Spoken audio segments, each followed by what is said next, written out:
kulitunza, kwa kulifanya kila chochote ambacho angekifanya ili boma lake ama watu wake wafurahie, wakae kwa amani. Haleluya. Akampatia Hana mara 2 ya sadaka kumtolea Bwana. Lakini hayo yote hayakutengeneza mazingira ya Hana. Amen. Hayakubadilisha maisha ya Hana. Amen. Halibaki kuwa katika hali ya utasa. Amen. Halibaki kuwa mama ambaye hana mtoto. Amen. Lakini ile hali ilimtesa Hana kiwango cha kuwa ile dhabihu haikumsaidia. Amen. Lakini wakati ulipofika, Hana akaamua kutengeneza mazingira yake yeye kama yeye. Amen. Alipiga hatua ya pili ya kumulilia Mungu na kumimina moyo wake mbele za Bwana na kumwambia Mungu aone teso la moyo wake. Amen. Haone shida iliyo ndani yake. Haleluya. Amen. Amen. Hana alienda kwa nabii Eli. Situulizane. Alienda kwa nabii Eli. Alienda wapi? Kwa Bwana. Kwa madhabahu, si ndio? Kumulilia nani? Kumwambia nini? Shida zake. Amen. Mungu utakaposikia kilio cha moyo wangu. Amen. Na kunijalia na mtoto mwanaume. Amen. Hakumwambia nataka watoto, si ndio? Alimwambia nataka hivi na hivi. Haleluya. Bwana Yesu asifiwe. Ina maana ya kwamba hakuna mtu asiyeweza kutengeneza mazingira.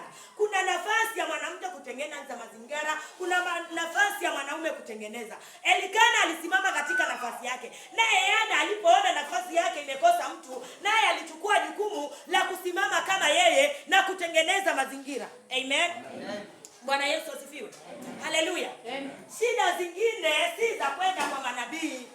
Shida zingine ni za kumweleza Mungu. Amen. Amen.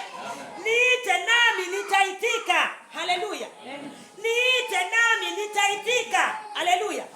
Alisema uende kwa pasta ukamwite pasta?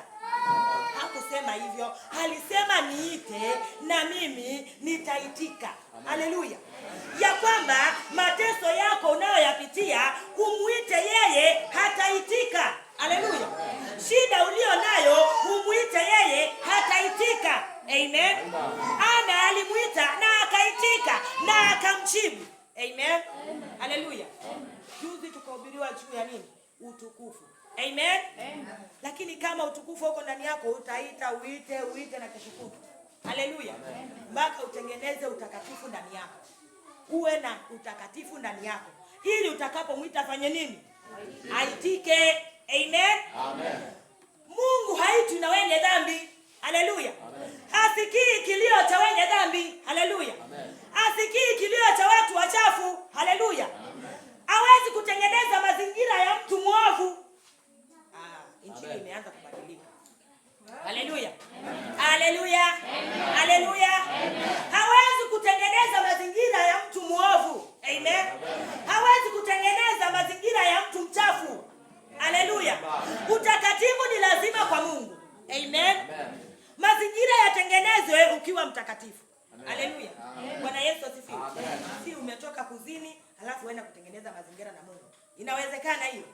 Haleluya. Unavamia boma la jirani, unavunja ndoa ya mtu na unaenda kutengeneza mazingira na Mungu. Inawezekana hiyo? Haleluya. Amen. Mke wako analia nyumbani, hana wiki hajapata chakula na unataka Mungu atengeneze mazingira. Inawezekana? Haleluya.